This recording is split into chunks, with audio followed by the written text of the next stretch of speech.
السلام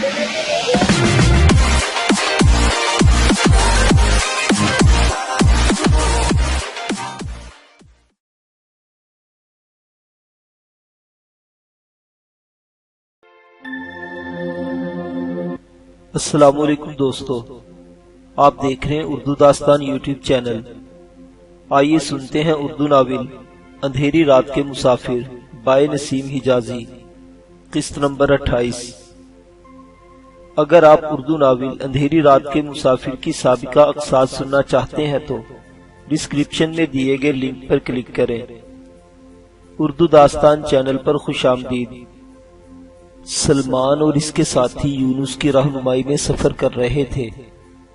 آخر اس نے درختوں کے ایک جھنڈ کے قریب پہنچ کر گھوڑا روکا اور مڑ کر سلمان کی طرف دیکھتے ہوئے دبی زبان میں بولا، اب ہم بہت قریب آ چکے ہیں، اس لیے گھوڑوں کو آگے لے جانا ٹھیک نہیں ہوگا۔ سلمان نے اشارہ کیا اور انہوں نے جلدی سے اتر کر گھوڑوں کو درختوں سے باندھ دیا اور ان کے منہ پر توبڑے چڑھا دیے تاکہ وہ آواز نہ نکال سکیں۔ پھر وہ دبے پاؤں باغ کی طرف بڑھے۔ تھوڑی دور آگے جا کر انہیں دیوار کے پیچھے گشت کرنے والے پہرے داروں کی آوازیں سنائی دی اور وہ رک گئے۔ جب پہرے دار آپس میں باتیں کرتے ہوئے باغ کے پچھلے کونے کی طرف نکل گئے تو سلمان 2 آدمیوں کے ساتھ دیوار کے قریب پہنچ گیا اور دوسرے لوگ دیوار کے قریب آنے کی بجائے چند قدم دور کھڑے رہے۔ پھر ایک آدمی دیوار کے ساتھ لگ کر جھک گیا اور یونس، سلمان باری باری اس کے کندھوں پر پاؤں رکھ کر اوپر چڑھ گئے۔ اب ان کے سامنے وہ چھوٹا سا مکان تھا جس کے صحن کی دیواریں باغ کی فصیل سے ملی ہوئی تھی۔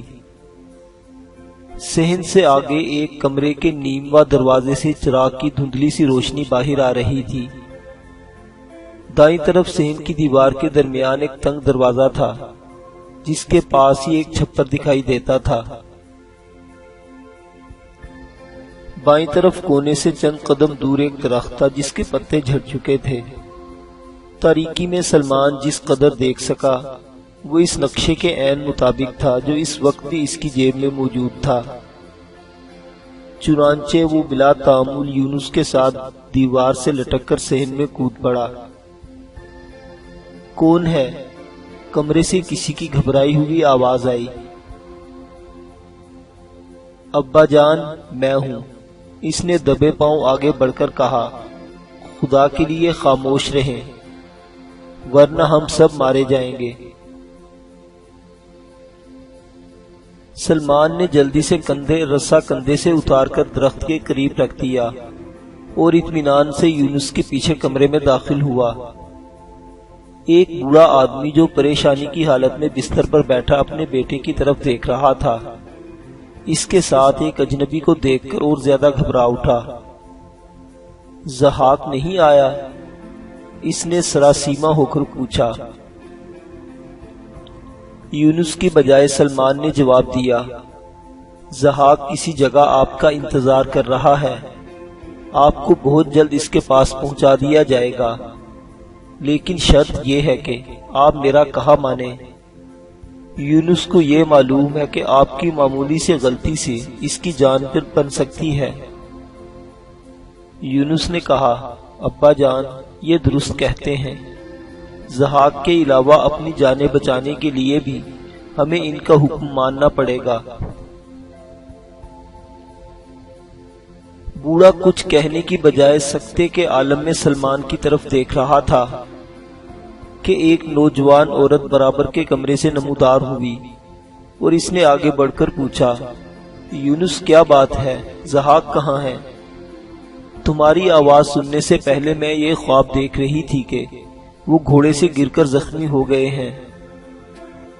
سلمان نے اس سے مخاطب ہو کر کہا، تمہارا شوہر بالکل ٹھیک ہے، لیکن اگر تمہارے آقا کو یہ معلوم ہو گیا کہ وہ کہاں ہے تو وہ اسے زندہ نہیں چھوڑے گا۔ آقا آج بھی نہیں آئے، ان کی امی کہتی تھی کہ شاید کل بھی نہ آئے۔ خدا کے لیے مجھے ضحاک کے پاس پہنچا دیجیے۔ تمہارے شوہر کو بچانے کی واحد صورت یہ ہے کہ ہم ایک معزز خاتون اور ایک معصوم لڑکے کو یہاں سے نکال کر اپنے ساتھ لے جائیں۔ یہ ناممکن ہے۔ آپ کو معلوم نہیں کہ وہاں کتنا سخت پہرا ہے۔ ہمیں سب کچھ معلوم ہے اور ہم ان کو چھڑانے کے لیے سارے انتظامات کر چکے ہیں۔ یونس نے کہا، سمیہ، یہ باتوں کا وقت نہیں، ہم فوراً یہاں سے نکل جانا چاہتے ہیں اور چند منٹ میں ہمیں بہت کچھ کرنا ہے۔ اگر قیدی آج ہی واپس نہ پہنچے تو ہمارے لیے زہاق کی جان بچانا بہت مشکل ہو جائے گا۔ کاش ان قیدیوں کو آزاد کرنا میرے بس میں ہوتا، سمیہ نے مضطرب ہو کر کہا۔ یونس نے ہونٹوں پر انگلی رکھتے ہوئے کہا، سمیہ، آہستہ بات کرو ورنہ ہم سب مارے جائیں گے۔ بالکل ٹھیک ہے، اور ہم انشاءاللہ کل صبح تم اسے اپنی آنکھوں سے دیکھ سکو گے، لیکن میرا خیال تھا تم اس وقت قیدیوں کے پاس ہوگی۔ مجھے تمہارا انتظار تھا اور میں شام تک کئی بار باہر آ کر تمہارے متعلق پوچھ چکی تھی۔ اس کے بعد میں درد سر کا بہانہ کر کے گھر آ گئی تھی۔ مالک گھر میں نہیں تھا، ورنہ گھر والے مجھے کبھی اجازت نہ دیتے۔ خدا کے لیے مجھے بتاؤ کہ زہاق نے ہمیں کوئی اطلاع کیوں نہ دی؟ وہ تمہیں پریشان نہیں کرنا چاہتے تھے، سلمان نے کہا۔ یونس، تم انہیں تسلی دو، میں ابھی آتا ہوں۔ سمیہ آپ دیدہ ہو کر سلمان سے مخاطب ہوئی، آپ ان کے ساتھ آئے ہیں، خدا کے لیے مجھے بتائیے کہ وہ کہاں ہیں اور آپ نے انہیں کب دیکھا تھا؟ انہیں کوئی خطرہ تو نہیں؟ اس وقت اس کے لیے سب سے بڑا خطرہ یہی ہے کہ تم شور مچا کر گھر کے نوکروں اور پہرے داروں کو خبر کر دو۔ یونس، اگر یہ ہوش سے کام لے تو زہاق کی جان بچ سکتی ہے۔ سلمان یہ کہہ کر باہر نکل گیا، پھر اس نے صحن میں درخت کے قریب پڑا ہوا رسا اٹھا کر اس کا ایک سرا درخت کے تنے سے باندھا اور دوسرا دیوار کی دوسری طرف پھینک دیا۔ تھوڑی دیر بعد اس کے ساتھی باری باری دیوار پر چڑھ کر صحن میں کود رہے تھے۔ جب آخری آدمی صحن میں پہنچ گیا تو سلمان انہیں چھپر کے نیچے انتظار کرنے کا حکم دے کر جلدی سے کمرے میں داخل ہوا۔ سمیہ سہمی ہوئی آواز میں کہہ رہی تھی، یونس، وہ درندے ہیں، اگر تم باہر کے آدمیوں کو مغلوب کر لو تو بھی مکان کے اندر قیدیوں تک رسائی حاصل کرنے کے لیے تمہیں 5 اور بدترین قاتلوں کا سامنا کرنا پڑے گا۔ سلمان نے کہا، ہمیں سب کچھ معلوم ہے اور ان درندوں سے نپٹنا اب ہماری ذمہ داری ہے، تم صرف میری باتوں کا جواب دو۔ اس وقت مکان کے باہر کتنے آدمی پہرا دے رہے ہیں؟ جناب، 3 آدمی تو گشت کر رہے ہیں اور ایک باہر دروازے پر پہرا دے رہا ہے، لیکن ان پہرے داروں کے علاوہ ایک سائس بھی اور 2 نوکر بھی استبل کے پاس اپنی اپنی کوٹھیوں میں موجود ہیں۔ یہ میں اس لیے بتا رہی ہوں کہ شاید اس وقت ان میں سے کوئی جاگ رہا ہو۔ استبل میں کتنے گھوڑے ہیں؟ سمیہ نے بوڑھے کی طرف دیکھا اور وہ بولا، جناب، اس وقت 8 گھوڑے موجود ہیں۔ تھوڑی دیر میں یہاں ہمارا کام ختم ہو جائے گا اور اس کے بعد ہمیں صرف 5 گھوڑوں کی ضرورت ہوگی۔ پھر سلمان نے جلدی جلدی یونس اور دوسرے آدمیوں کو چند ہدایات دی اور باہر نکل گیا۔ یونس کا باپ اور سمیہ قریباً نصف ساعت بے چینی کی حالت میں ان کا انتظار کرتے رہے۔ بالآخر وہ استبل کے سائس اور 2 نوکروں کو ننگی تلواروں پر ہانکتے ہوئے کمرے میں داخل ہوئے۔ سمیہ نے پوچھا، آپ نے بہت دیر لگائی، مجھے ڈر تھا کہ کہیں پہرے داروں نے آپ کو دیکھ نہ لیا ہو۔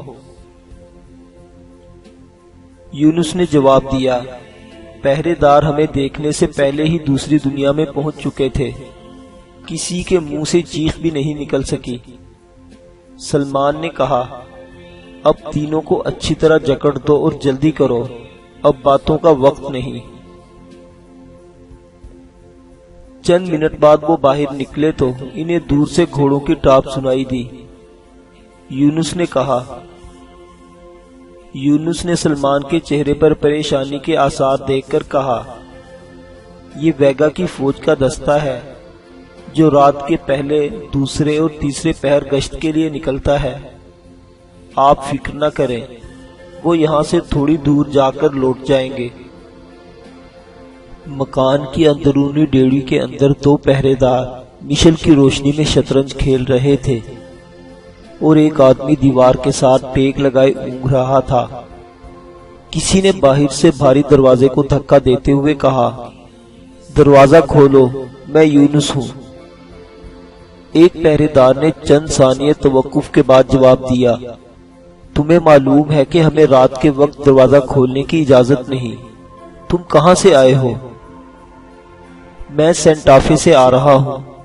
آقا نے اپنے گھر ایک ضروری پیغام دے کر بھیجا ہے، اور تمہیں اچھی طرح سوچ لینا چاہیے کہ اگر میں ان کی والدہ اور ہمشیرہ کو پیغام نہ دے سکا تو کل تمہارا حشر کیا ہوگا؟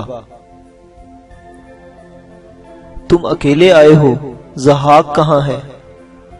اسے باغیوں نے زخمی کر دیا تھا، وہ چند دن اور غرناطہ میں رہے گا۔ میں اسے دیکھنے کے بعد آقا کو اطلاع دینے کے لیے سینٹافے گیا تھا۔ اب دروازہ کھولتے ہو یا مجھے گھر کی خواتین کو آوازیں دینی پڑیں گی؟ اچھا ٹھہرو۔ چند ثانیے بعد زنجیر کی کھڑکھڑاہٹ سنائی دی۔ اس کے ساتھ ہی سلمان کے آدمیوں نے پوری قوت سے دونوں کواڑوں کو دھکا دیا اور کواڑ ایک دھماکے کے ساتھ کھل گئے۔ پہرے دار جس نے اندر سے دروازہ کھولا تھا چند قدم پیچھے جا گرا۔ سلمان نے دوسرے دو آدمیوں پر حملہ کر دیا اور آن کی آن میں ان کی لاشیں تڑپ رہی تھیں۔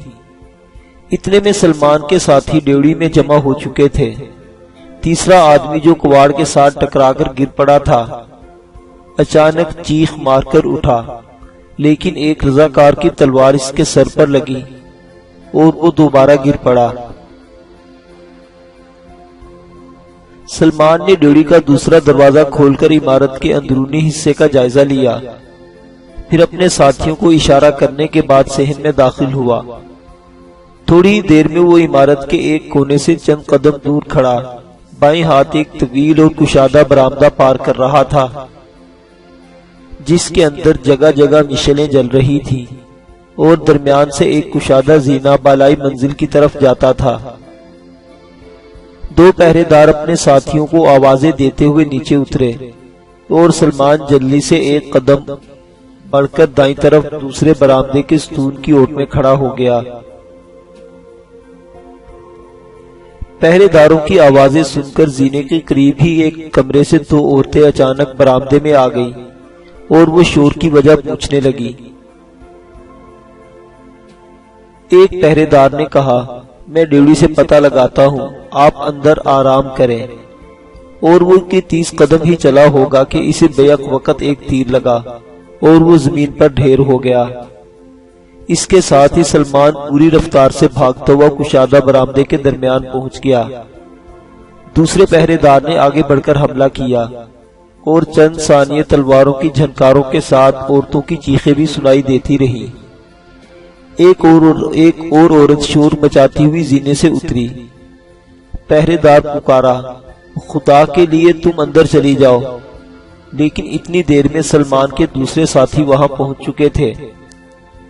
ایک رضاکار چلایا، اب باہر تمہاری آواز سننے والا کوئی نہیں، اگر اپنی جان عزیز ہے تو خاموش رہو۔ عورتیں سہم کر خاموش ہو گئیں۔ سلمان کا مد مقابل چند وار کرنے کے بعد الٹے پاؤں پیچھے ہٹا اور بھاگ کر زینے چڑھنے لگا۔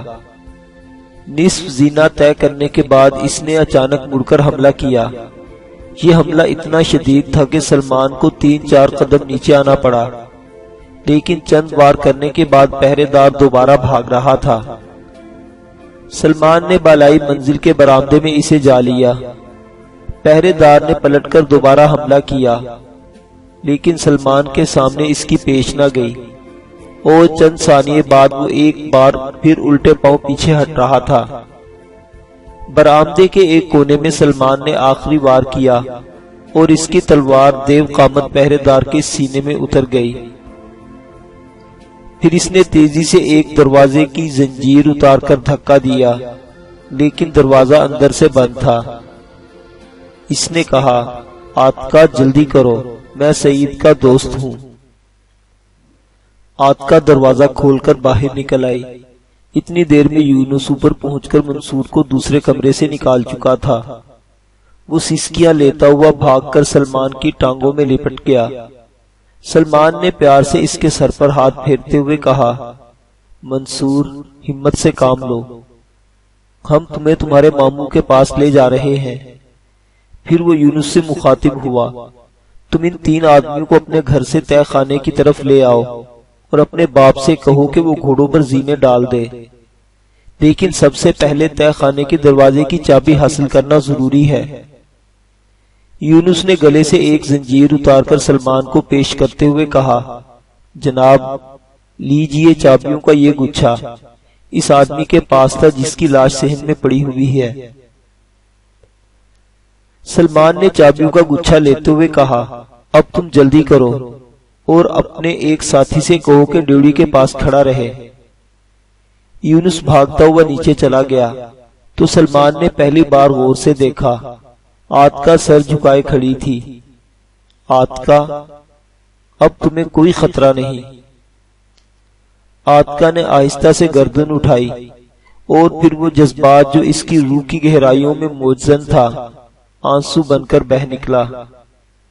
آتکا، سلمان نے اس کے سر پر ہاتھ رکھتے ہوئے کہا، سعید ٹھیک ہو رہا ہے، میں اسے غرناطہ سے لے آیا ہوں۔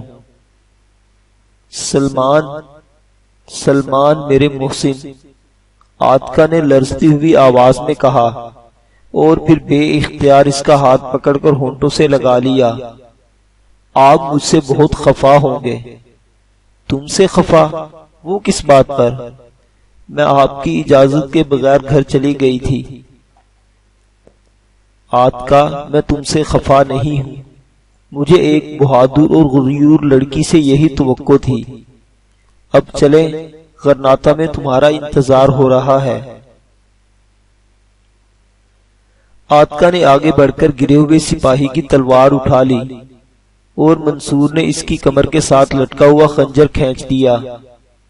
سلمان نے کہا، آتکا چلو، تمہیں نیچے پہنچ کر ایک اچھی کمان اور تیروں سے بھرا ہوا ترکش مل جائے گا۔ اگر تم پسند کرو تو میں تمنچا بھی دے سکتا ہوں۔ نہیں، تمنچا آپ کے پاس رہنا چاہیے۔ وہ نیچے اترے۔ سلمان کے دوسرے ساتھی 3 عورتوں کے سامنے ننگی تلواریں لیے کھڑے تھے اور عتبہ کی ماں ان سے التجائیں کر رہی تھی، میں نے تمام صندوقوں کی چابیاں تمہارے حوالے کر دی ہیں، تم سب کچھ لے جاؤ، لیکن ہم پر رحم کرو۔ سلمان نے کہا، ہم بیٹے کے جرائم کی سزا اس کی ماں اور بہن کو نہیں دے سکتے، لیکن یہ ایک مجبوری ہے، ہم تمہیں کھلا نہیں چھوڑ سکتے، اس لیے تمہیں کچھ دیر اپنے مہمان کے ساتھ رہنا پڑے گا۔ عتبہ کی بہن چلائی، خدا کے لیے ہمیں قیدی کے پاس چھوڑنے کی بجائے کسی اور کمرے میں بند کر دیجئے۔ جو آدمی اپنے چچا کی بیٹی کے ساتھ یہ سلوک کر سکتا ہے وہ ہمارا گلا گھونٹنے سے دریغ نہیں کرے گا۔ سلمان نے کہا، اگر تم زندہ رہنا چاہتی ہو تو خاموش رہو۔ قیدی کو یہ معلوم ہے کہ تمہارا گلا گھونٹنے کے بعد اسے تمہارے خونخوار بھائی سے واسطہ پڑے گا۔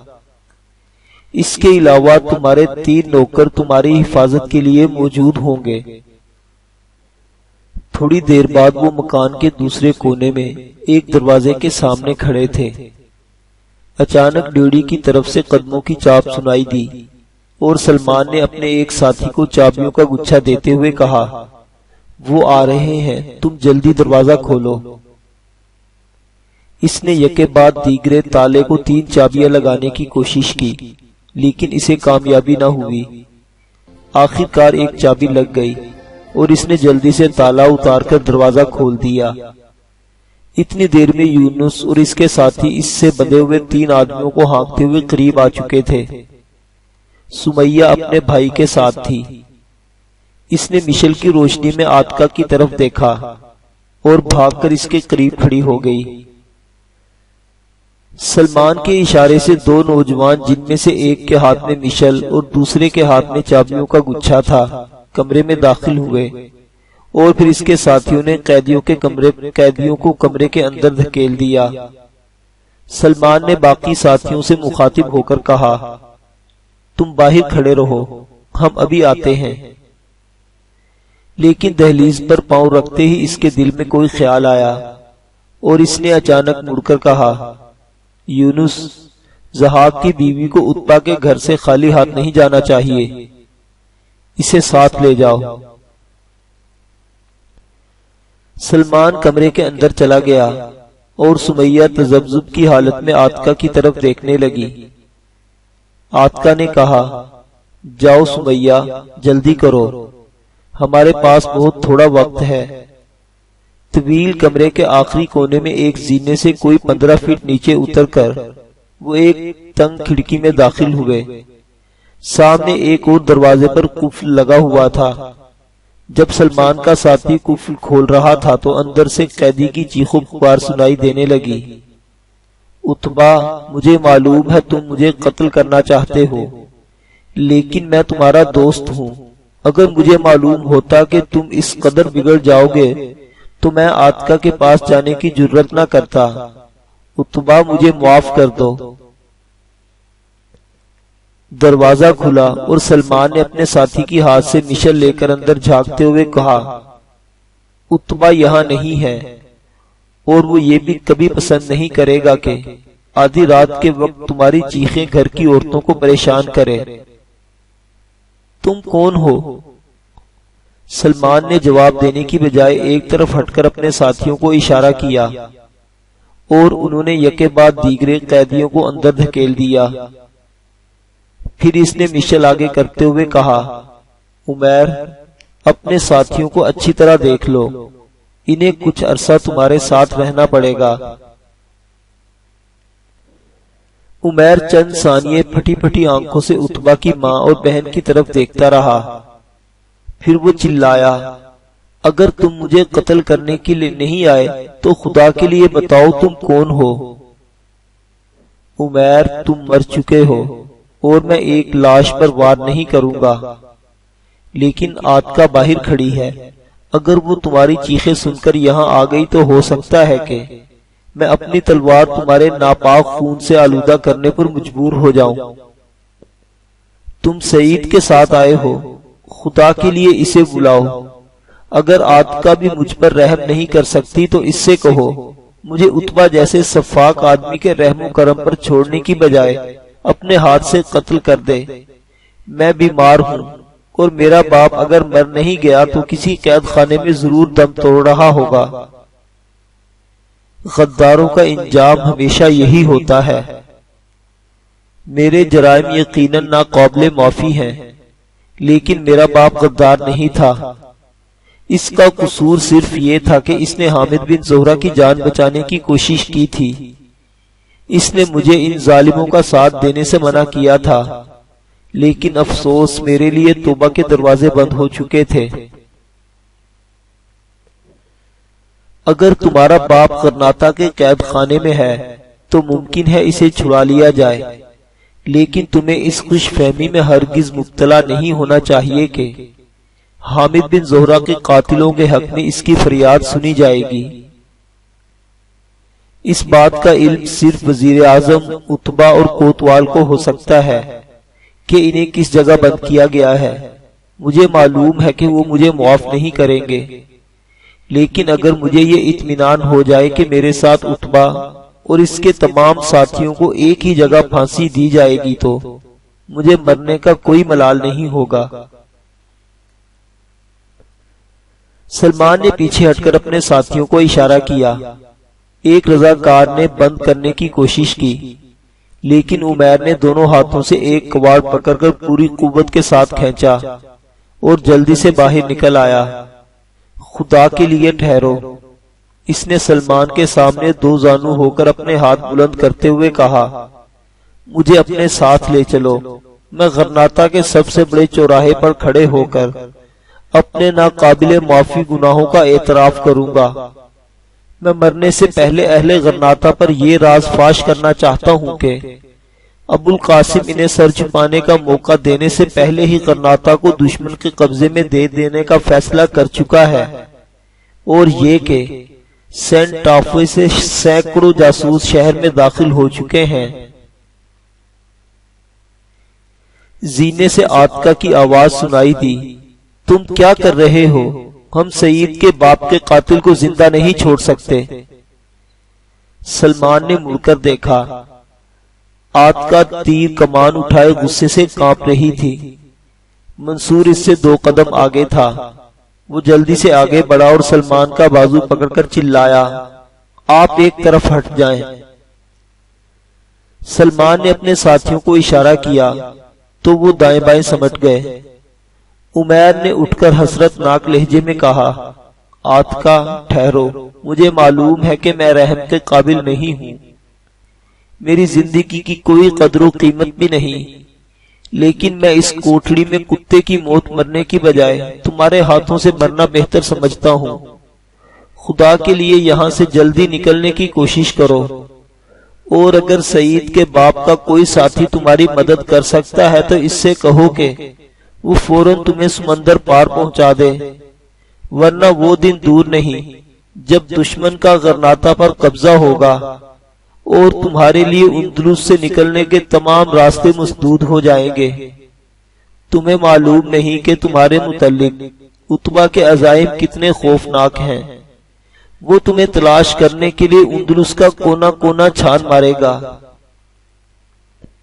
آتکا، مجھ پر قدرت کا آخری احسان یہی ہو سکتا ہے کہ تم مجھے اپنے ہاتھ سے قتل کر دو، لیکن خدا کے لیے یہاں سے نکل جاؤ۔ آتکا کچھ کہنے کی بجائے کمان سیدھی کر کے آہستہ آہستہ تیر کھینچنے لگی۔ اس کے ہاتھ کانپ رہے تھے۔ اچانک سلمان نے ان کے درمیان آ کر کہا، آتکا، جو شخص اپنے ہاتھوں سے اپنے گلے میں پھندا ڈال چکا ہو، تمہیں اس پر تیر ضائع کرنے کی ضرورت نہیں، اس لیے کہ عتبہ کے ہاتھوں مرنا تمہارے تیر سے ہلاک ہونے کی نسبت زیادہ تکلیف دہ ہوگا۔ آتکا نے سنبھل کر کہا، خدا کے لیے آپ ایک طرف ہٹ جائیں، میرے تذبذب کی وجہ یہ نہ تھی کہ مجھے اپنے چچا کے غدار بیٹے پر رحم آ گیا تھا۔ حامد بن زہرہ کے قتل کے بعد ہمارے درمیان خون کے سارے رشتے ختم ہو گئے تھے۔ میں اس کو مرنے سے پہلے توبہ کے لیے چند لمحات دینا چاہتی تھی، لیکن یہ بدبخت قاتل اب بھی یہی سمجھتا ہے کہ میں اس کی باتوں میں آ جاؤں گی۔ سلمان دوبارہ ایک طرف ہٹ گیا، لیکن اس سے پہلے کہ آتکا تیر چلاتی، اچانک منصور نے ایک جست لگائی اور آنکھ جھپکنے میں اس کا خنجر قبضے تک عمیر کے دل میں اتر چکا تھا۔ اس کے ساتھ ہی آتکا کی کمان سے تیر چلا اور اس کی شارک سے آر پار ہو گیا۔